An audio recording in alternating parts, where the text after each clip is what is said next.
All right, on this episode of Bowks Talking Bouts, excited to be talking to an individual set to compete at Oktagon 40, which all goes down on March the 4th.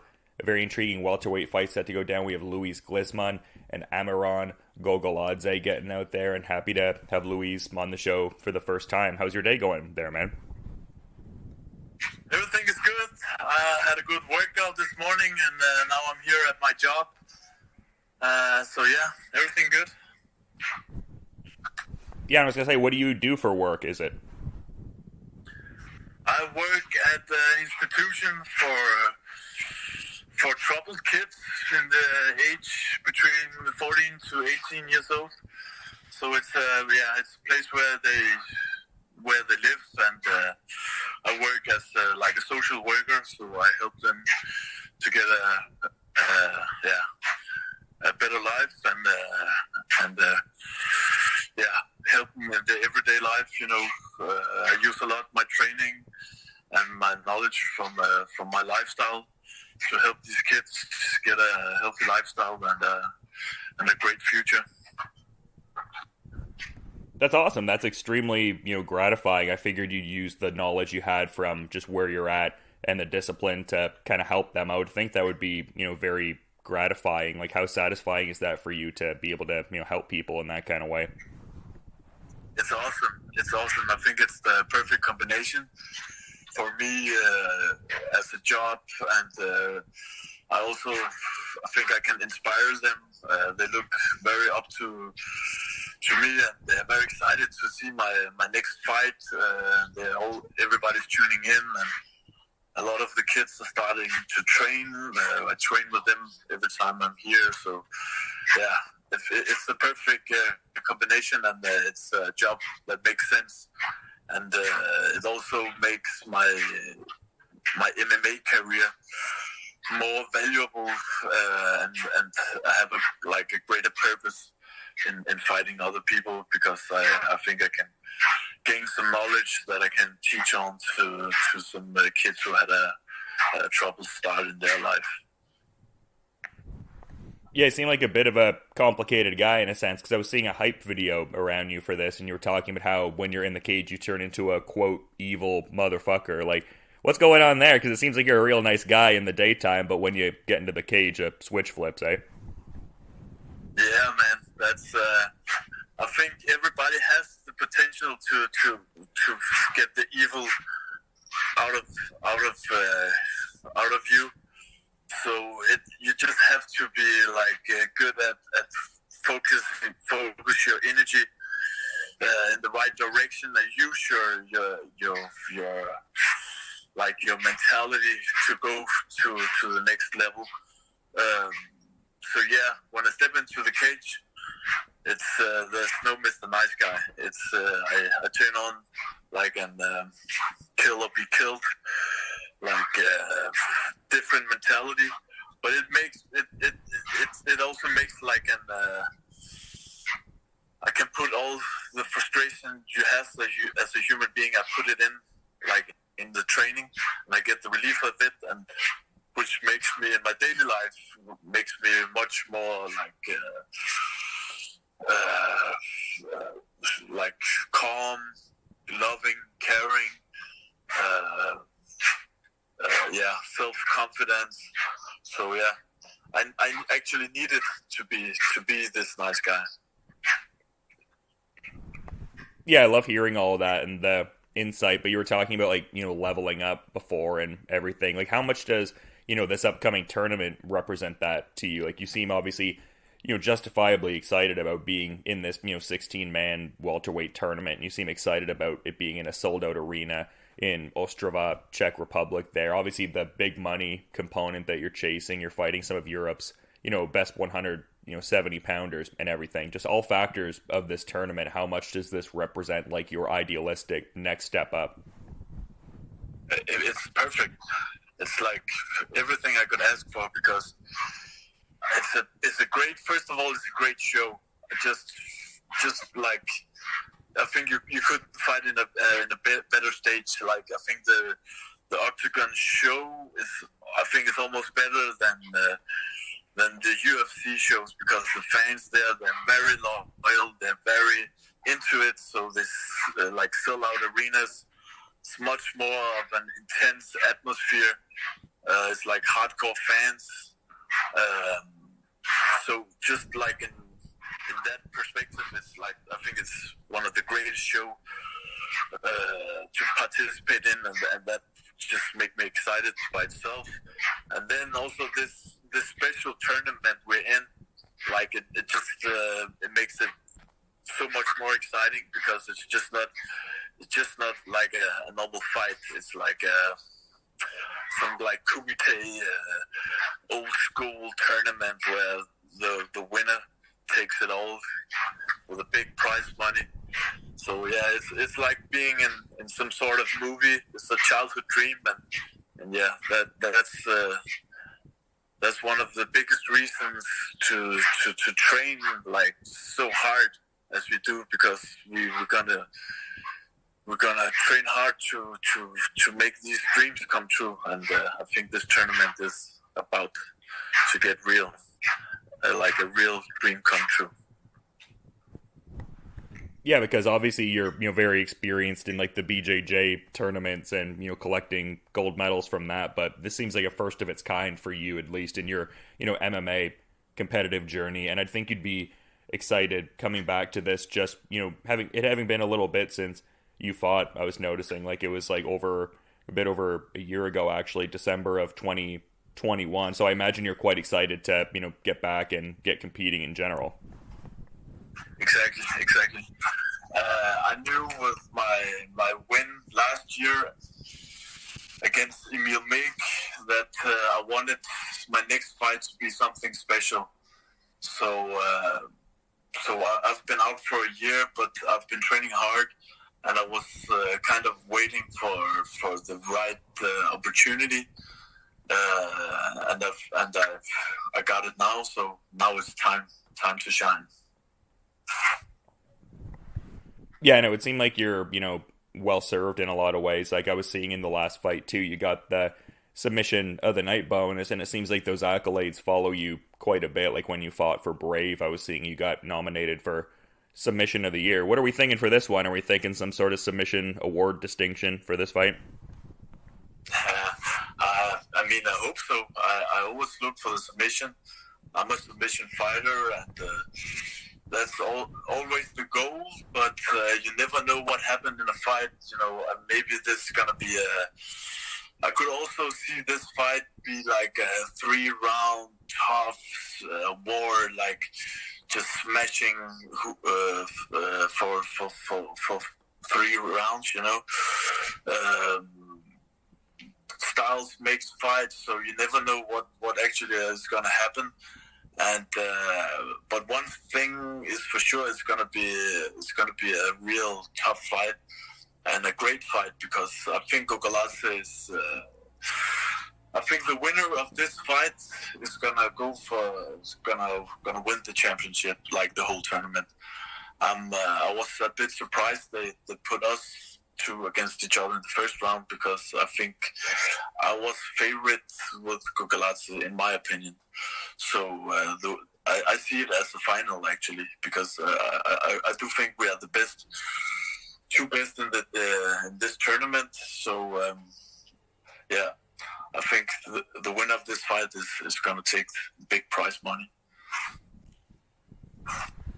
Yeah, for sure. And like in terms of like your opponents, I guess big stylistic attributes. Like, I mean, you're talking about him very highly, obviously. I mean, you're entering this as like the highest ranked in the tournament right now, but you're talking about your opponent as if, he could also be within that, finalist bracket. Like, what does he bring to the table whereby you hold him in such high esteem? Because, I mean, obviously he seems like an accomplished fighter, but just curious about your viewpoint in that regard. Yeah, it's true. Like I just said, I think him and me, we are the best fighters in this tournament. He is a very dangerous fighter. He's more of a striker, and I'm more of a grappler. So it's going to be interesting how it's going to turn out. But he's a young guy with a great record. finishing people in the like in the first rounds. So like it's 100% gonna be like a war, and I'm looking very much forward to it because it's a big test for both of us. It's an even match, but I'm looking forward to win. I see it as a puzzle.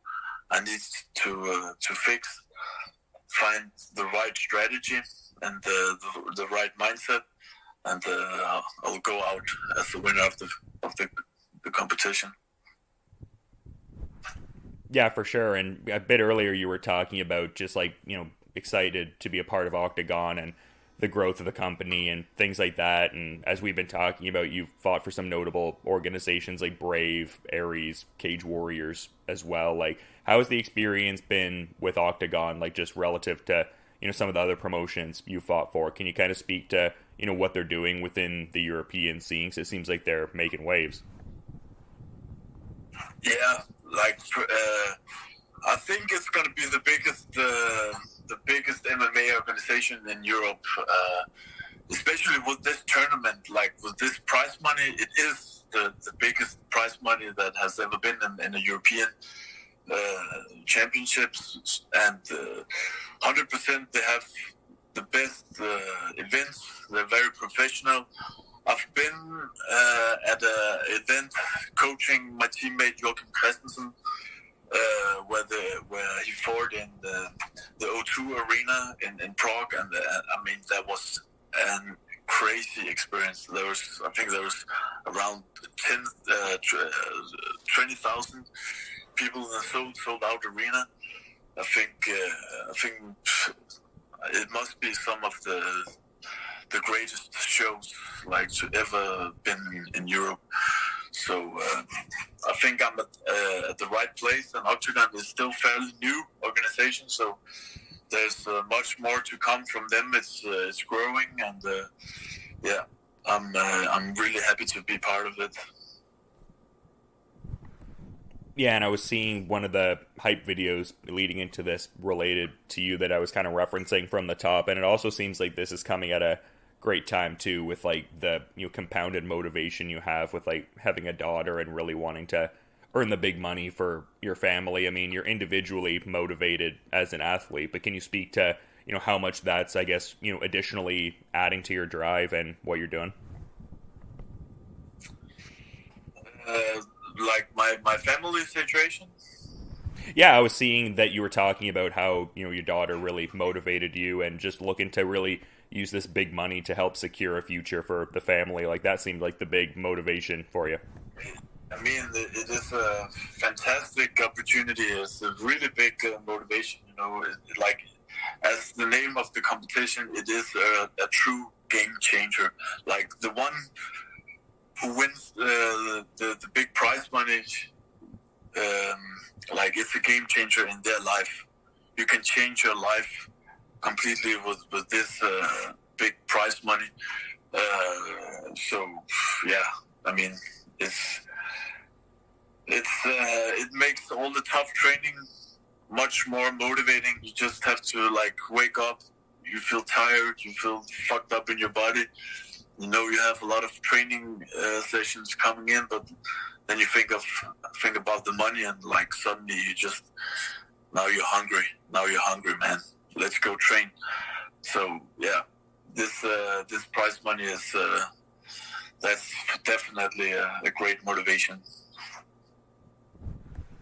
And like in terms of training that you touched on there, like it seems like you've been training at the same gym for a while. Like the Art Suave space is what I'm seeing on like at least like SureDog and Tapology, some of the bigger aggregators. Like how long have you been at that gym, and are you still training out of there? Yeah, I'm one of the only few guys that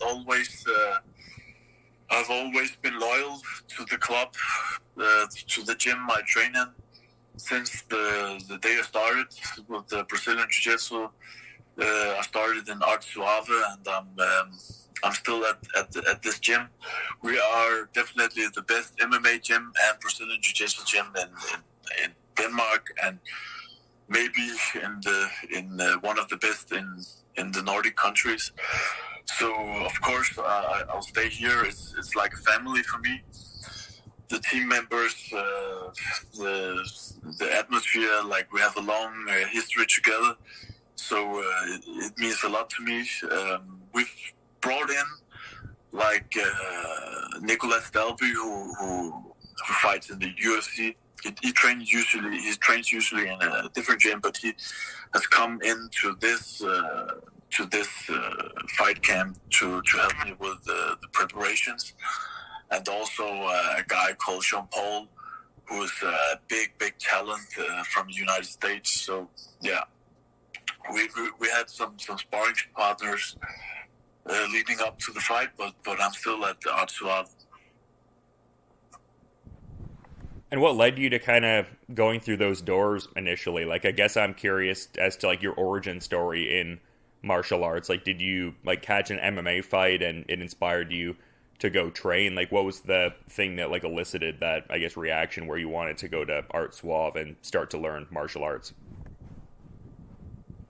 Actually, my way into martial arts and Brazilian Jiu-Jitsu and MMA was actually started out as I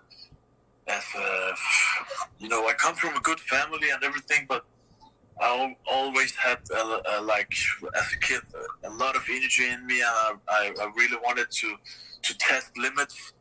I had I like I was not in a bad place, but I could easily have went to a bad place in my life when I was like 14 to 18 years old. But when I was 18, I just felt like I really wanted to fight. I didn't know about MMA or Brazilian Jiu-Jitsu. I just met a guy from my school who had a black eye, and he told me about this club where he trains and where you can really fight. And I really wanted to fight, so I showed up at the gym. And the first day, I just got completely destroyed.